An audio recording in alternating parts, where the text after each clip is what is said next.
Hello, everyone. I'm glad you can attend Attitude's weekly ADHD Experts webinar. Just an introductory note before we get started.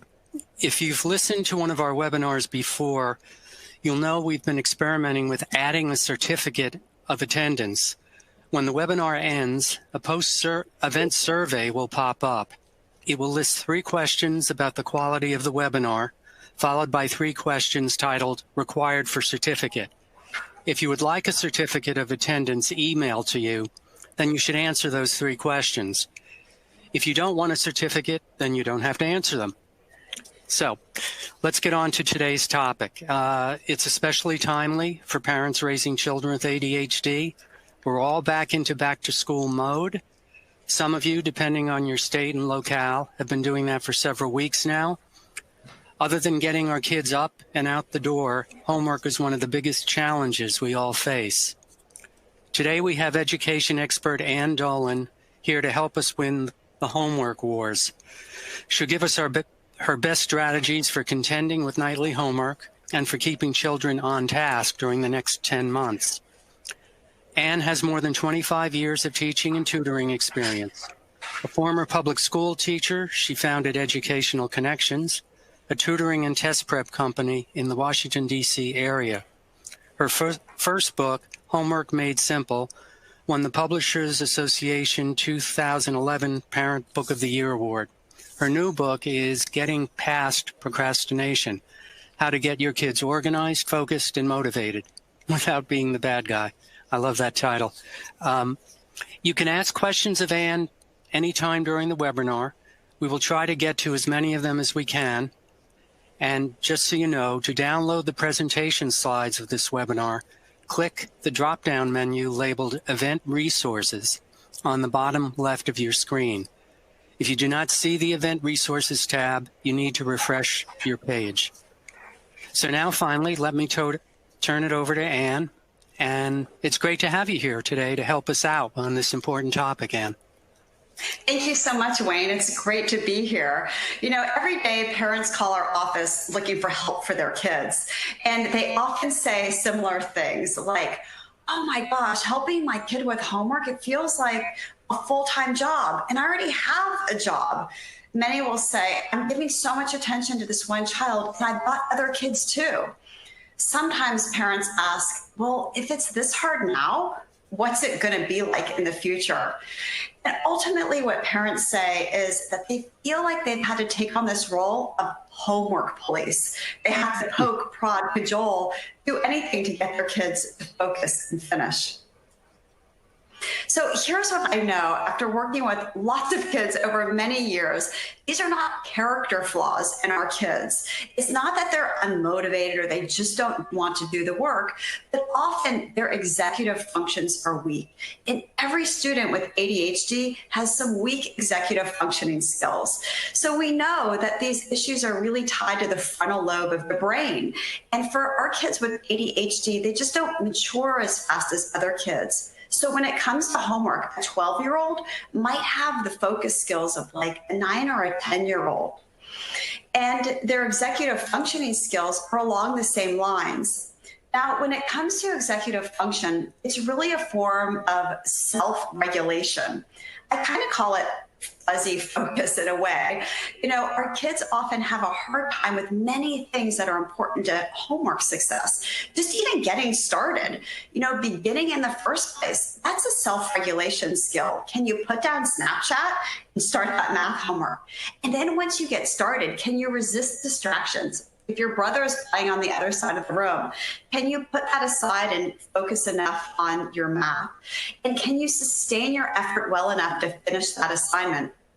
It also has to do things with things like planning ahead.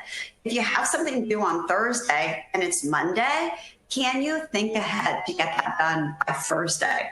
And then lastly, it's the consequences that sometimes our kids don't recall too well. Oh, what was it like before when I waited until the last minute to get that work done? Sometimes they don't always remember those hard times. The good news is that executive functions do get better over time. But kids with ADHD, as I mentioned, are just delayed in these areas. And it especially hits them hard in these transition years, years with greater workload. So in elementary school, it could be from going to, say, 3rd to 4th grade, when you're no longer learning to read, but you're reading to learn.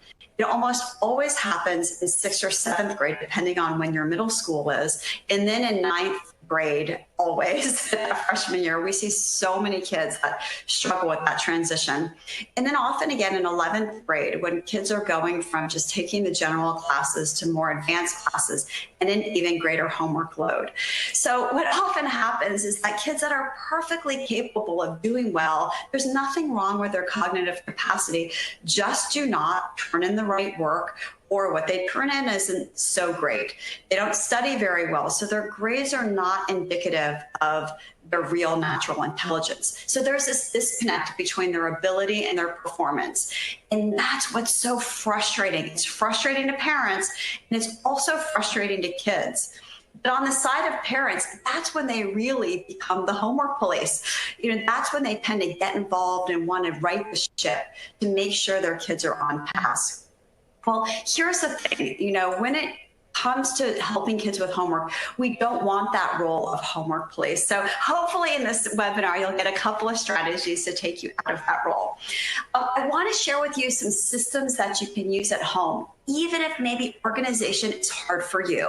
And that's where I want to start, as this organization piece. I've created a page on my website that might be really helpful to folks. It has a lot of videos and articles and things that I'm going to talk about today. So if you want to go to my website, that one page is a plethora of great things. And it's ectutoring.com/web. So let's talk about those basic organization skills. There's some simple things that parents can do. And I want to start out with one thing that I love to use with kids that I've found great success over the years, and it's a simple homework folder. You may have remembered when your child was younger in first grade, they got this super easy homework folder. And when they got an assignment in class, they tucked it into the left-hand pocket. When they finished it at night, they put it on the right-hand side. Well, a homework folder has actually been proven by research to help kids with ADHD a whole lot, because studies show that kids with ADHD turn in about 12% fewer assignments. And sometimes it's not that they didn't do the work, it's just that they cannot find the work. I had this kid once when I taught 4th grade, and his name was Kevin. And Kevin, I loved him. He was just a fabulous kid. And inevitably, when I would call for homework, I could just see his eyes light up. He was kind of like a deer in headlights. And he'd start to scurry through his desk looking for his homework, trying to find it in these, any way he could inside his desk. And then he would raise his hand and say, "Mrs. Doling, can I go to my backpack?" We had a closet for backpacks, to see if I can find my homework. Can I look through my backpack? And then he'd come back to his desk and he'd say, "I can't find it anywhere, but I did it." And it was so frustrating for him. And poor Kevin, he didn't have any systems. So what I found for him is that when he had this homework folder, we figured out that this was his issue. He didn't have one place, because maybe one day he'd shove it in his backpack, the next day he'd leave it on the kitchen counter, the third day he might stick it in a random folder. Woody always had a place to put it when he got it in school, in the left pocket, and when he always had the same place to put it when he finished, that right pocket. He was turning in a whole lot more assignments. Another thing that you could consider is a launching pad. I love launching pads, and basically the idea is that kids need to be getting ready the night before for the following morning. And I'll often share with my students, listen, your homework is not done until it's in your homework folder. Your homework folder is in your binder is in your backpack, and your backpack is in your launching pad. So the launching pad is really in a box. It could be an old dishpan, and it goes somewhere that you see it all the time. It could go by the door from which your child exits in the morning. But the idea is they get all their stuff ready the night before, so they're launching into a new day in the morning in an organized fashion. Another strategy that could be helpful, and again, you don't need to pick all these, but think, is there one that could work for me here, is called the clean sweep. And a clean sweep is basically a time every week everybody in the family is in on organization. Many of our kids can start out the year perfectly neat. And we know this because we bring them to Staples or Office Depot, and they have the best color-coded binders in the whole school. But you look in their binder a week later, and it looks nothing like it did on that first day. And part of the reason is our kids don't have a system for maintaining neatness. So the clean sweep is basically an appointment. Program it in your phone, same time each week, maybe Sunday after dinner from say 7 to 7:20. And during that time, everybody in your whole family, not just your disorganized kid, are in on the act of getting organized. So for kids, it might be sorting through their papers and making sure they're in the right folder in their binder. It could be organizing the loose items on their desktop if they do a lot of homework online. It could be tidying up their homework area or cleaning out their backpack. For a parent, it could be cleaning out that junk drawer or organizing files. But the idea is that it's weekly. So that routine of maintenance helps kids stay as tidy as they can throughout the school year. So we talked about some basic things, but there are also some more advanced things parents can do. One thing that I found to be helpful is maybe about once a month, help your child clean out their backpack. I've noticed that in this day and age, kids don't really use lockers like they did 5 or even 6 or 7 years ago. So much of what kids have now is just kept in their backpack, and they go from class to class like that. So having an organized backpack is super, super important. So the idea is CAT, with a K, stands for keep, archive, or toss. So when they go through their backpack, they take out those loose things, and they have 3 choices. They can keep it and put it back into the right place. They can archive it, which I'll talk about in a second, or they can toss it. Archiving is really the things that kids want to keep that might be important later. Maybe an old test or quiz, because teachers, as kids get older, take new exam problems from old tests and quizzes. It could be a study guide. Some kids with ADHD just like to keep everything, and it's hard to get them to throw away anything, and that's okay too. So the idea is they just need to get it out of their backpack if they're not using it anymore. And they can archive it. They can put it in a file folder system like the one I have pictured here. It's a hanging colored pen to flex file. Or they can just put it in stacks. But the idea is just to get it out of that main place they're working from, which is in their backpack. So how do you get started with something with organization? Well, you don't want to pick everything, but pick one thing that you think you might be able to implement consistently. And then you wouldn't want to say, listen, Jimmy, I was on a webinar today with a homework lady, and she said we should do a homework folder. Probably not going to go over too well. I don't know about your kids, but my kids, they just never like to be told what to do. But instead, you could ask for an appointment. Oh, could we talk about getting organized tonight after dinner? How about 7:30? And then you can name the problem. Let's say you want to use a launching pad. You might say, mornings have been really difficult for us in the past. I'm wondering if we can try something different this year. You could also say, this might work for us, this might not. Could we try it out for a couple of days? That often gets kids to have a little bit more buy-in. So when it comes to managing time and planning ahead, there are actually 2 ways I think of people. You know, some people are like TikTok Tom, and some people are last minute Lucy's. And I'm wondering how you see your child. Everybody has this internal sense of time. And for some, our clock ticks loudly. We're well aware of time. But for other people, this sense of where we are in the day with time, it's just it's just a little bit harder to know where you are. I call those people last minute Lucy's. Here's an example. Let's say you got 2 kids, and both kids have to be at the bus stop at 7:15.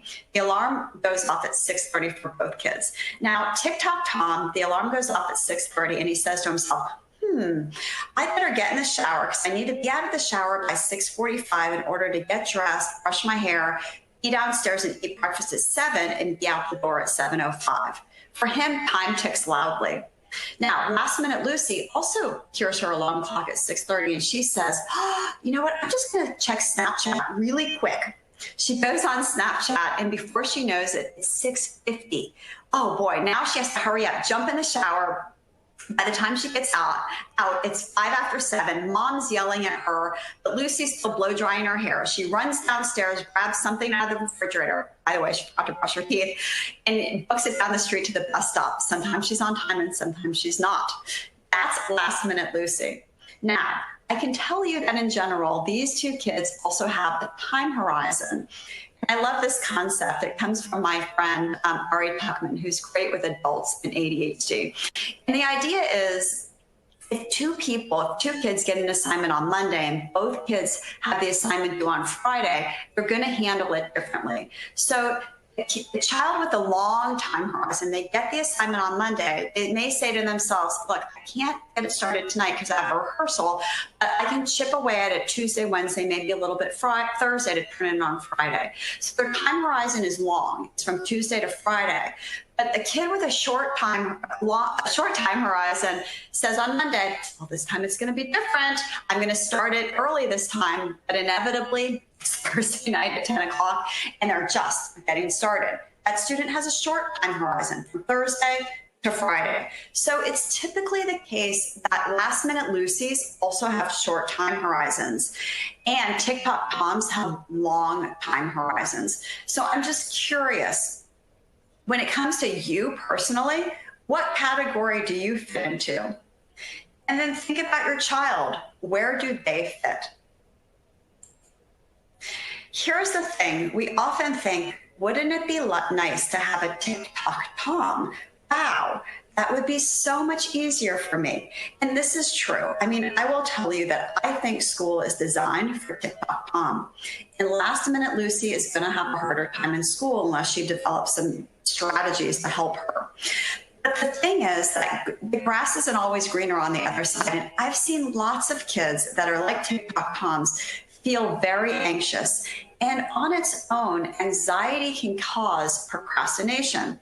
It's just that these kids procrastinate for different reasons. They often procrastinate because they're worried if they get started and the outcome isn't just what they want, it's not perfect, why bother? So here's the question. Why do both of these kids procrastinate in the first place? Well, the truth is, our brain hates change. You know, if we're on Instagram and now we have to do math, our brain doesn't like it. It doesn't say, oh yeah, let's start math. It's so fun. It's going to feel great. No, our brain says, that's big, it's hard, it's difficult. Why do I want to do that?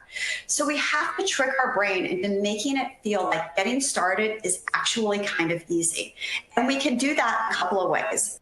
I teach kids how to do it by time and by task. Okay, so here is time. First of all, I'm a huge fan of timers. I love timers. I love timers for kindergartners. I love timers for college students.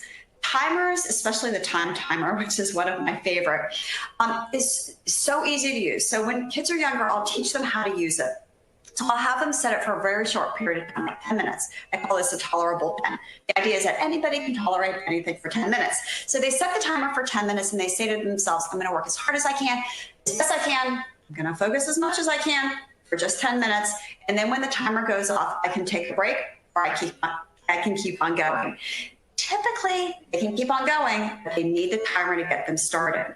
Same for chunking by task. Here's the idea. Oh, I don't want to write this English essay. It feels overwhelming. But you know what? I'm just going to tell my brain, all I'm going to do is write the topic sentence, and then I can take a break. And that often can get them started.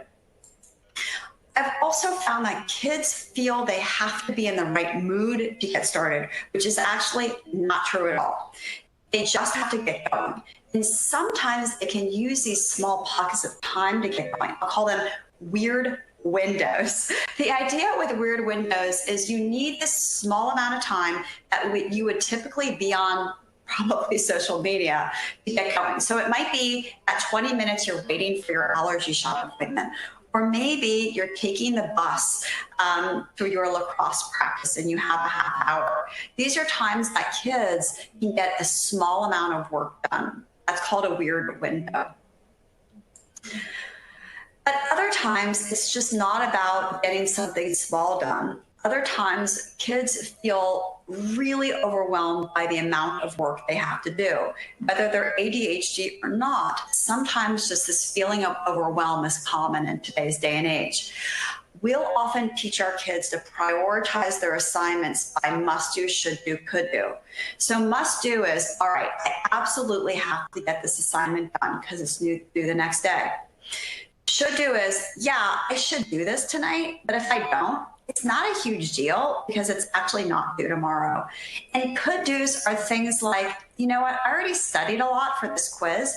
Do I have to study more? Maybe not. Maybe that can come off the to-do list. So for an anxious child, prioritizing their assignments into must do, should do, could do can really cut down on that feeling of overwhelm. So I probably talked about fuzzy focus in the beginning, and this is true of many of our kids. They need to be in this optimal environment to get started and to get focused. And so the time at which kids do homework is really, really important. I found that for younger kids, especially those that are on medication, generally starting homework right after school or after about a 30-minute break or so is a good amount of time. Now, older kids will often want to start late in the evening, and this is not a good idea because they're starting too late, they stay up too late at night, and then it's hard to get them out of bed in the morning. So for those kids, having a routine, and for example, everybody in our house starts homework before dinner, or right after dinner is when we start homework. Those are all good times. But right before bed, or kids have even told me before school the next day, and that's when I start, probably not a great time. Having that routine is helpful, especially when kids are younger. In elementary school, if we can get a routine going, even set the timer for 30 minutes, and when the timer goes off, it's time to start homework, it really prevents a lot of pushback if it's a different time every day. And the place kids do homework is important. You know, sometimes parents will say, I always want my kid to do homework at this desk sitting down. But I tell you, a lot of our kids, they've been sitting down for 7 hours all day. Sitting down to do homework again, it's just not helpful to them. So they might be better doing homework standing up at the kitchen counter, for example, or on their back on the couch. Some kids need multiple places to do homework, and they tend to do well in kind of semi-quiet places like maybe the dining room or the home office. So some kids can be in the thick of things at the kitchen table. It kind of depends. So I often encourage kids to be a detective, to try a couple places out, but it doesn't have to be at a desk, the same place every day. I will tell you, when kids are young, if you can prevent them from doing homework in their bedroom, it's a good thing. I find that often as kids get older, they can turn into Super Bowl kids. We've all watched the Super Bowl. It's on for such a long time. It's on for like 4 hours, but they only play the game for an hour. And sometimes this can happen with our kids for homework. They go up to do what might not be that much homework, you know, maybe an hour's worth, and they're up in the rooms for 3-4 hours. And the reason they're Super Bowl kids is because they're distracted. You know, so when they're young, we can control the distraction a little bit more by where they do homework. We can even give them fidget toys. Fidget toys are great if you have a kid who's always rocking back and forth or clicking their mechanical pencil. They're always touching things. Give them a fidget toy. But when they're older, they may need other ways to help focus their time if they have that fuzzy focus. And that's where technology can come in. I really like a couple of apps that were actually kid recommended to me, and I found them to be super successful with a lot of kids we've worked with over the years. And this is when we help kids with executive functioning coaching. It's not always that they need help with a subject, but they need help with more of these self-awareness skills. So these are a couple of ones that I've found great success with that you could maybe mention to your kids. They may already use them. But one is for Max, and this is when kids have a lot of homework online, which is just inherently super distraction for all kids, but even worse for kids with ADHD. And the other is a Chrome extension called Stay Focused, and they both pretty much do the same thing. So the idea is that I will tell you, kids generally know which websites are distracting to them. It's fantasy football season. They might be on Yahoo Fantasy Sports, or who knows, they could be internet shopping on Amazon, or maybe they're watching 3 hours of YouTube videos. So it allows them to blacklist the websites they deem to be distracting. So they're in control. And then they move a toggle bar, and the toggle bar they can set for any amount of time. Say that they want to stay focused for 20 minutes of studying. They set it for 20 minutes. No matter what they do, if they try to disable the app or restart their computer, they cannot get to those blacklisted websites. There's also one for the phone that I love. Kids will often say, I need my phone, Mom, to do homework. I don't buy it. They usually don't need their phone. But if this is a battle, here's one that kids have found to be super helpful. It's called Forest. And Forest, when you click on it, it asks you, how long do you want to stay focused for? And you can, I recommend to kids all the time, don't pick like an hour, pick like 15 minutes. And once you set the timer for 15 minutes, the tree will start to grow on the home screen of your phone, and it will get bigger and leaves will develop. But if at any time you go to YouTube or you go to Instagram or even go to Snapchat, it will give you a warning. Get focused. You've got 2 seconds to get back. And your tree will continue to grow. And if you can sustain your focus for a whole 15 minutes, you get this tree planted in your forest. It's super motivating to kids, and it really does keep them focused. Now, when it comes to time, there's definitely this optimal amount. You know, if kids are only planning for what they have to do that day, and to be honest, most of our kids with ADHD rarely plan at all. But if they're just thinking about, okay, I just got to do this for homework tonight, it's actually too short. But if we as parents have the expectation that they should look a month ahead, that's completely unrealistic and it's too long. But thinking about time as a week at a time, it's about right. So as parents, how do we help our kids to think ahead for the week? Well, I personally love using Sundays as this launching time for the week, this launching pad time. And it's a time when with my own kids, I will ask them, now they're older, but back in the day, I would say, tell me what you have coming up this week, which basically meant, do you have any big projects or tests? So it would be a time that they would go online to their portal and they would take a look. But often, one of my sons, if I didn't prompt him, he would not do this on his own. So it was a time that he just kind of took on Sundays, just took a few minutes to look ahead at the week. And sometimes I would ask him things like, do you have anything else coming up that could get in your way of getting that studying done for that test? You know, do you have a baseball game this week, or what do you have that could get in your way? So setting aside time to talk about the week ahead can be hugely helpful for our kids. Now, if you don't mind, I want to just take a break for a second. I've been talking a lot, and bring you back to a time when we had no technology. It was actually 1984, and I don't really know if you remember your age in 1984, but I can tell you I was 14 years old, and I was sitting in my 8th grade algebra class, and I vividly remember this. I looked up at the board, and I saw my teacher droning on about how to solve yet another algebra problem. And I just remember feeling so tense, like my neck hurt and my shoulders ached. And I thought to myself, I'm never going to get this math. And, you know, it was interesting at home. My parents knew I was having a hard time in math. Oh, I forgot the slide, my favorite one. I was talking about 1984. Just to give it some a time frame that might help you. It was a time in General Hospital and Luke and Laura and Three's Company, if that rings a bell. And so my dad was an engineer, and he loved math. He loved numbers. So like, really, who better to help me with my math than my dad? So I remember this particular night, he comes into my room and he's like, don't worry, Ann, I'm going to help you with this math. So we sit down at my little yellow Ethan Allen desk, and we start working through the first problem. And we get to the end, and I said, Dad, okay, I got it. It's -2. He's like, well, it's not -2. It's just 2. I'm like, no, it's -2 because I did this up here. He's like, no, that's not how you do it. You do it this way. This is how you do it. And we just like completely could not see eye to eye.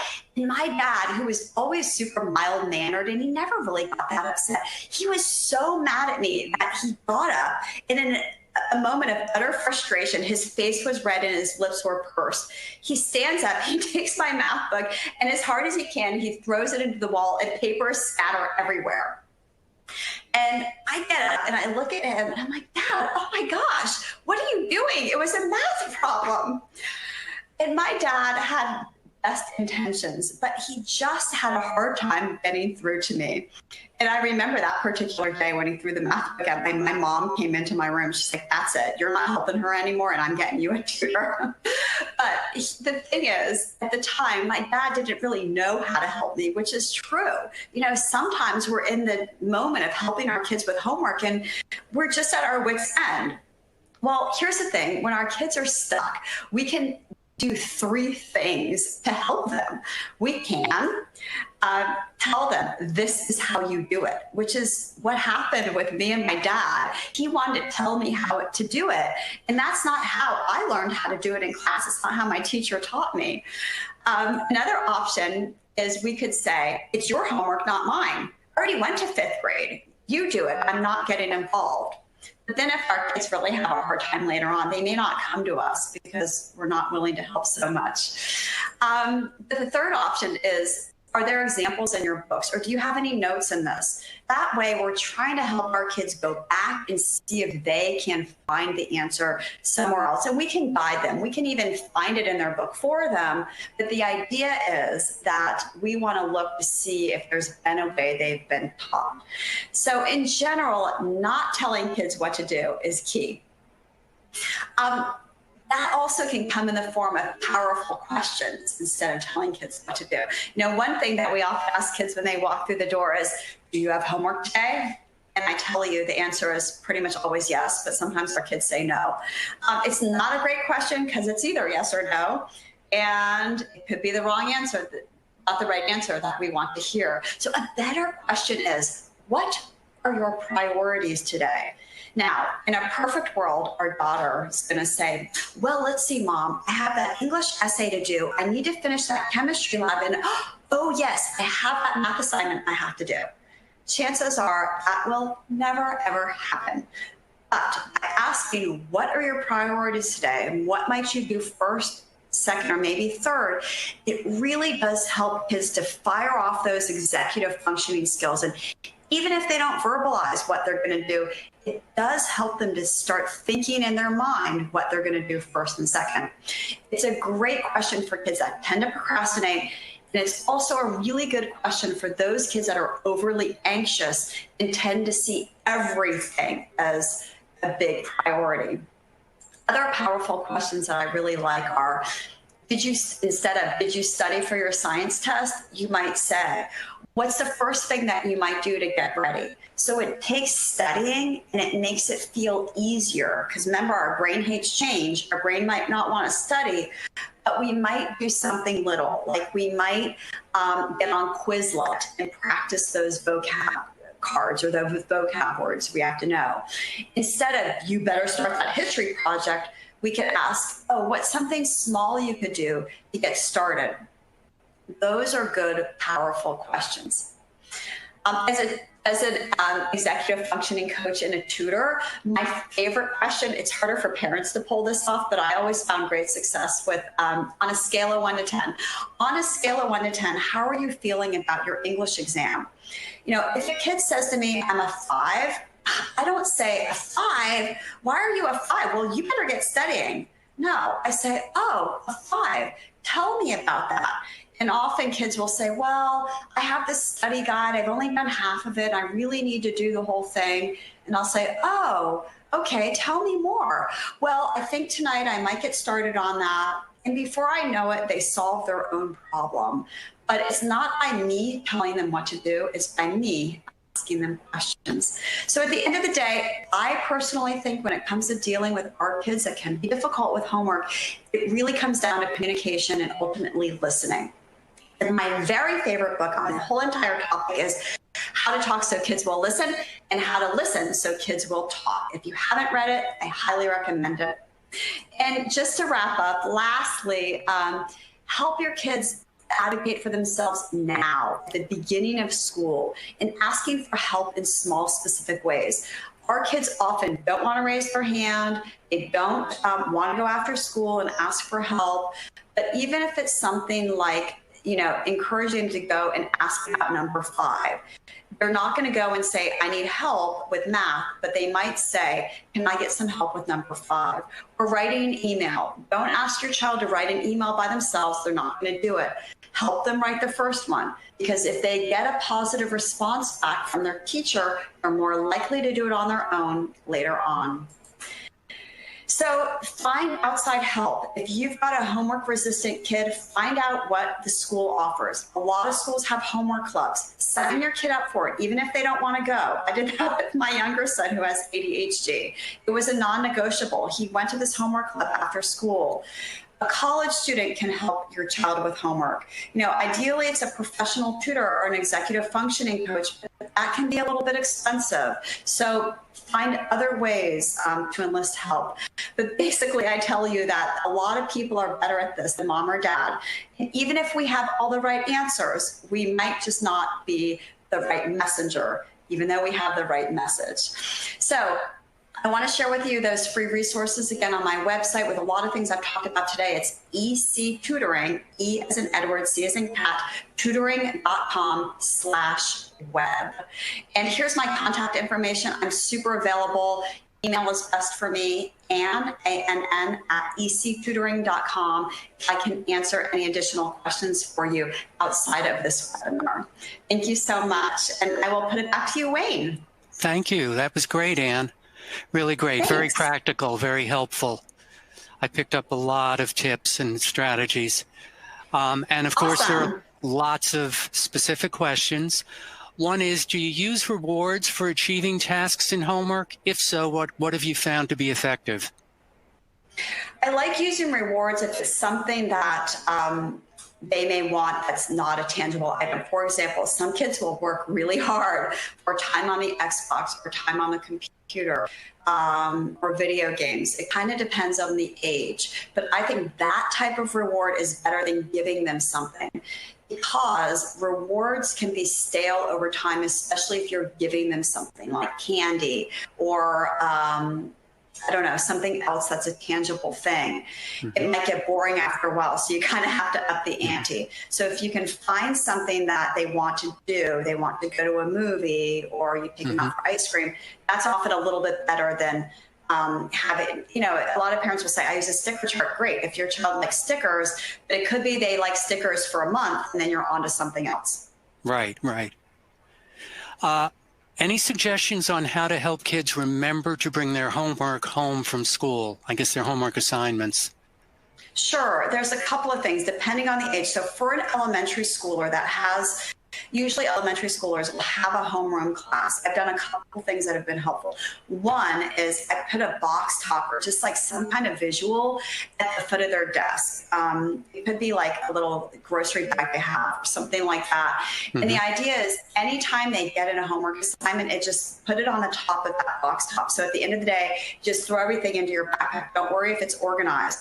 Or you have your desk divided so that one side is your books and the other side is stuff that you need to bring home. So at the end of the day, you just pull that out.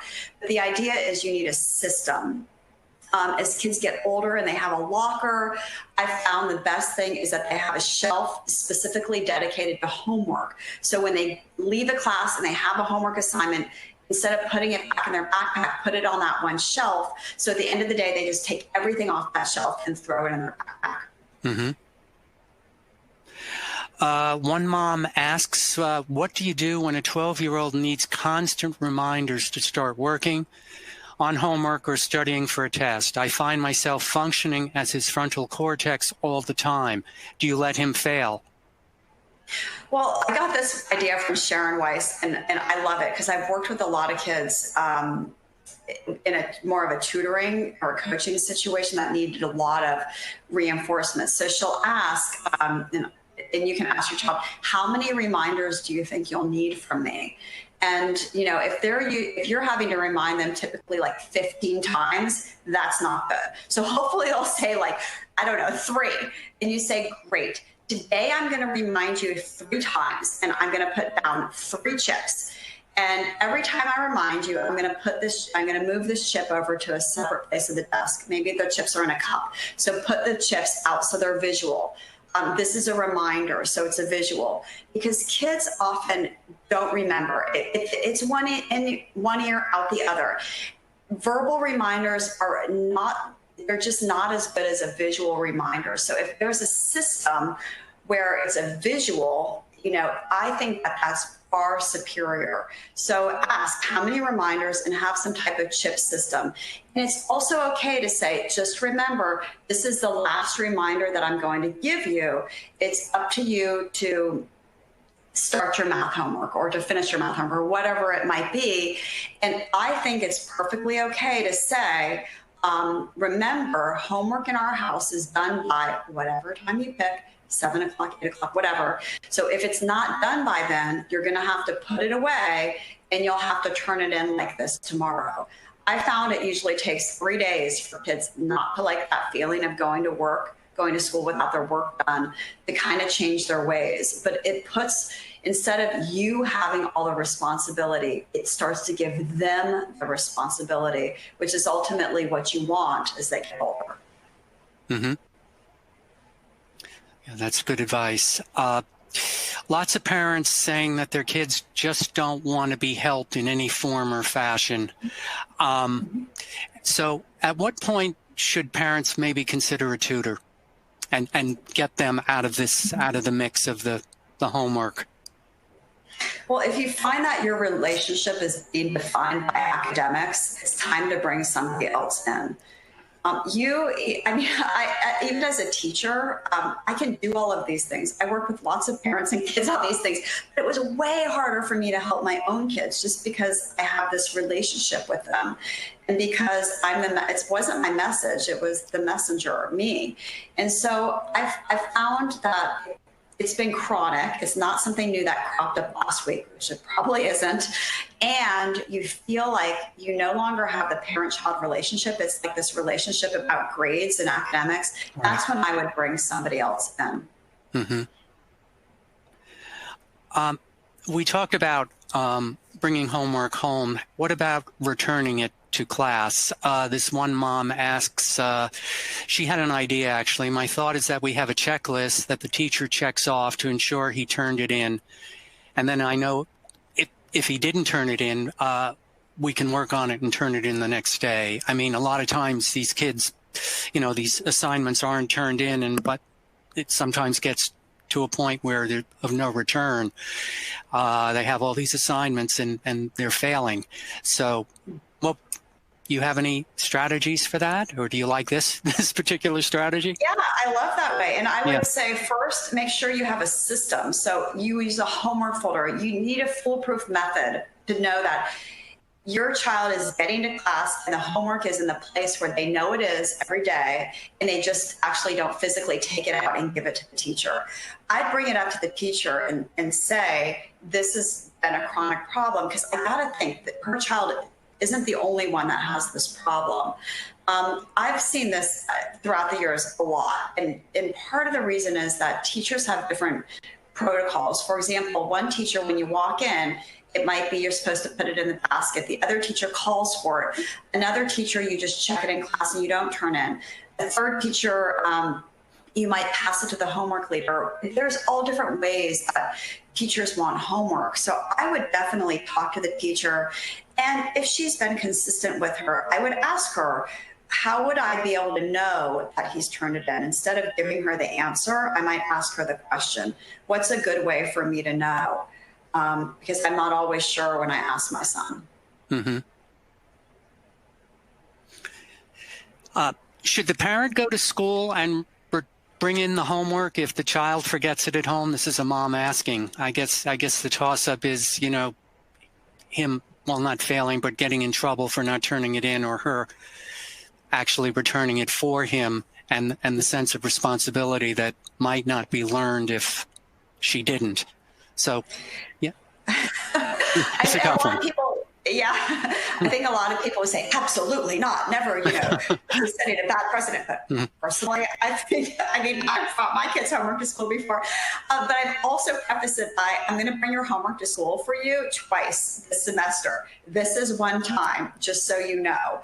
And I like that approach because it, again, puts the ownership back on the child. You got one strike. Right. You know, you might say, I will bring it to you 3 times this year. It just makes kids more aware of it, and it puts the responsibility in their court. But again, I make sure that they have a system for where it goes every night. Because if they have a system, they should be able to do that themselves. But I think every once in a while, like, this is how life, like, I don't know, I've gotten to work where I've forgotten an important folder. It's just how life is. So I kind of cut kids a break a little bit more, but I would preface it by saying, I will bring it to you X amount of times. And you really, really have to stick to that so that they can take ownership. Mm-hmm.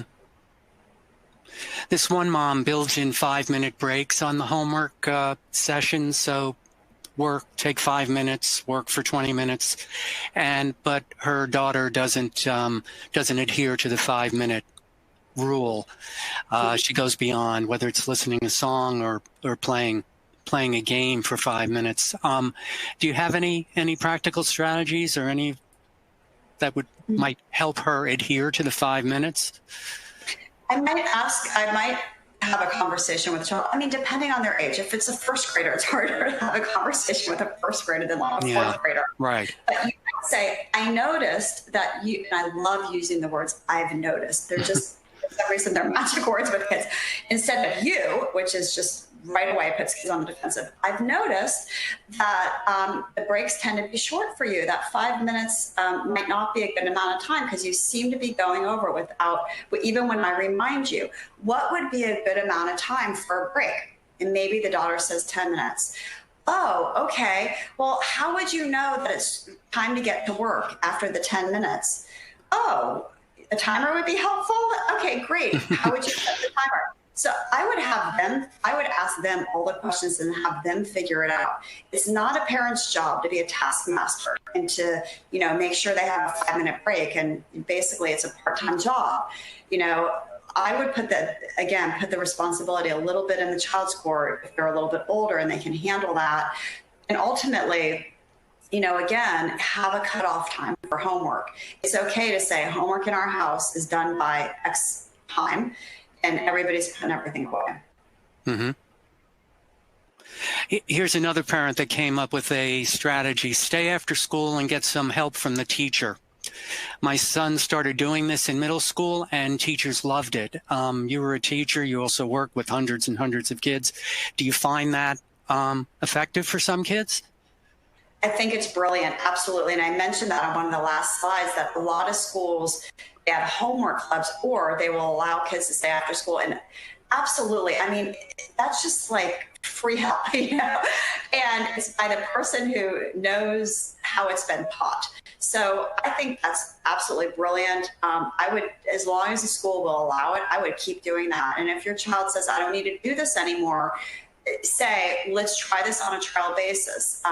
How about if you want to do homework at home, we'll try it for 2 days and see how it goes. But I wouldn't allow them just to say, I'm done with this, I'm just going to do homework. Always, instead of, to give that safety net, chip away at it. Say, well, we'll change it for this day or a couple days or maybe a week so that they can take responsibility. But I absolutely think that's a brilliant idea. One mom seems to have sort of she has a daughter who as soon as the homework sheets come out, she begins to cry. She just finds some of the stuff too hard. She doesn't know how to start the homework, and the mom doesn't know exactly what to do. It seems like a bigger strategy session to try to maybe talk with the teacher. I don't know, but her level, she seems to run into problems right away and says it's too hard. She throws the pencil down in frustration. So what can this mom do? Well, I guess my question would be, is the work too hard? Because if it is, this student needs a lot of accommodations. Right. I've worked with lots of kids where they've brought home work that is just way above their ability. And can they do it? Yes. But it's just absolutely painful. And I just don't see any benefit to that. So I would first try to answer the question, can she do this without help? Like if you didn't help her at all, are her cognitive skills good enough to actually do this work? If the answer is no, then I'd absolutely go back to the teacher and ask for accommodations. And again, use the words, I've noticed. I've noticed that once we take out homework, Susie is breaking down in tears because she feels so overwhelmed. Right. Is it possible to have a reduced assignment, meaning instead of 10 questions, there's 5? Or could she get another assignment that's a bit easier for her? Could you get her started in class? For a lot of kids, it's just getting them started. And then once they're over the hump, it's not that bad. So that could be another option as well. Okay. A lot of parents, believe it or not, have used the time timer with their children, but apparently when they leave the room, they change the time. So, I mean, I guess there are no suggestions for that other than a webcam, but there are there's some problems with it. Do you have any sort of foolproof strategies for this? I've had kids do that with me too. Like I've gone out to go to the bathroom and then I come back and change the time. And I ultimately say, oh, I noticed. I noticed. Time seemed to be different. Oh, did you happen to change the time? Yeah, I did. Oh, okay. Why? I'm just curious. Why did you do that? And they'll say, well, I don't really want to do this or something like that. I'm like, ultimately, this is your homework. You choose the amount of time. So perhaps this is not a good amount of time for you. What do you think might be a good amount of time for you? And I just throw it back in their court and let them decide, because it could be the time we think is right for the child actually might be too long. And maybe it needs to be a shorter amount of time. Or maybe I've also worked with super anxious kids that just do not like the timer. They just are adverse to the timer. And if that's the case, I don't even go there with them. We might try a couple of different timers. And it's just not a fit. But I will say in general, a physical timer tends to be better than the timer on the phone. Because the timer on the phone just can be distracting. If the child gets a text message or whatever, or something crops up, it's hard to get back. Right. Right. What about, I mean, you talked about rewards. What about punishments if they don't do, I think I know the answer, but I mean, punishing a child for not doing homework doesn't seem very fruitful.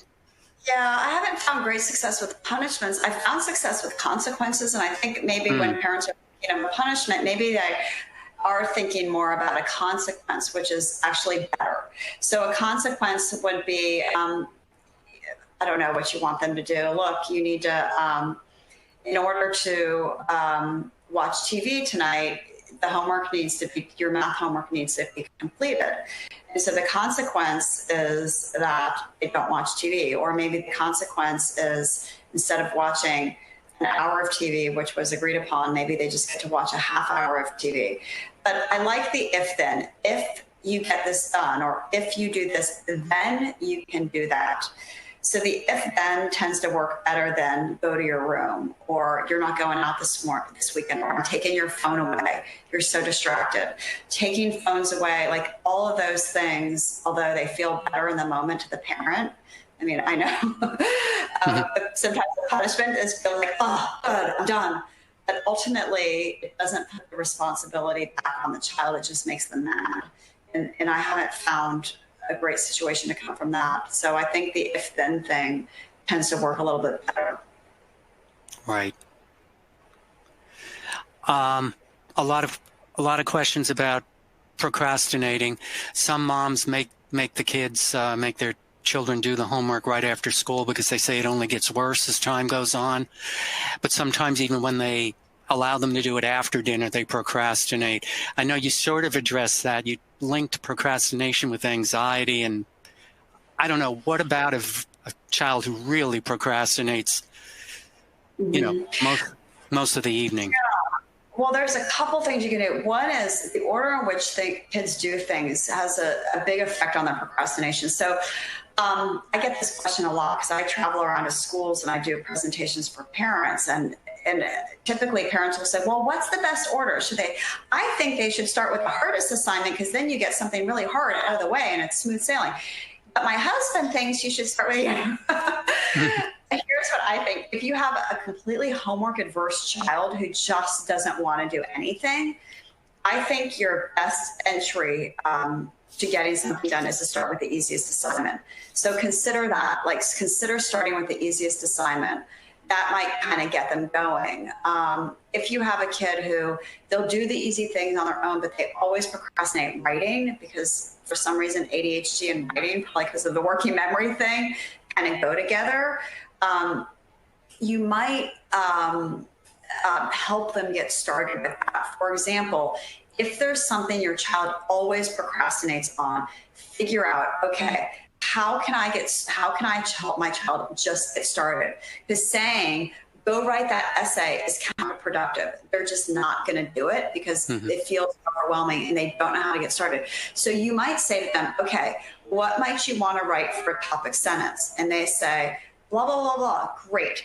And just type it for them. Get them started. Let them tell you, dictate it to you. Then say, what might you want for your second sentence? Type that. Say, what about the third one? They type that. How about the fourth one? They type that. And it just kind of gets them going. And sometimes if you have a serious procrastinator, they may need you to just launch them into getting started. I found that to work really well. I had this situation with one of our tutors. She's working on a college essay with a student. And she said, I don't know why he didn't do it. I told him to write a rough draft of his essay, and he didn't do it. And I said, because it's too overwhelming. I will tell you, he will not do that. You know, you need to have him just write the topic out and 3 ideas that he has, or write the topic sentence, or something so easy. And that's really how you get kids started. That's very good advice. I guess lastly, do you have any homework or know of any homework planning sheets or weekly planning sheets that are very effective? Sure. Well, a lot of kids have assignment notebooks, but I found that they won't always write in assignment notebooks. If you have a kid who hasn't written down their assignments for years, they're just not going to do it. Right. So a couple of apps on the phones. One is called iHomework. Another one is My Homework, and both of them actually have block scheduling, because around here, a lot of middle schoolers have block scheduling where instead of having 7 classes a day, they have 3 classes or 4 classes a day, and they're just longer, and they rotate days. So I like those apps because sometimes kids are more willing to use their phone to track assignments. I've also gotten kids a teacher's plan book, because a teacher's plan book has the subjects on the right, and then it has the days of the week. And for some reason, kids like the teacher's plan book for some reason, and it allows them to look at their week at a time instead of the day. And I found that to be super helpful for kids because it's that week at a time that's so valuable and much better than a day. Well, I think the hour's up, Anne. That was great stuff. I really loved it. Thanks for having me. Thanks so much for being here and sharing your expertise. I'm sure the attendees loved it as well. And we'll have to have you back to do something else. I would love it. Thank you. All right. And for everyone else, I hope you will attend next week's webinar on September 18th with Chris Dendy. We'll talk about what teachers should know about maximizing learning in the classroom for students with ADHD and LD. And on September 25th, Roberto Olivardia will explain the relationship between ADHD and sleep and how important sound sleep is to optimizing the ADHD brain. So I wanted to thank everyone for attending today, and have a great day.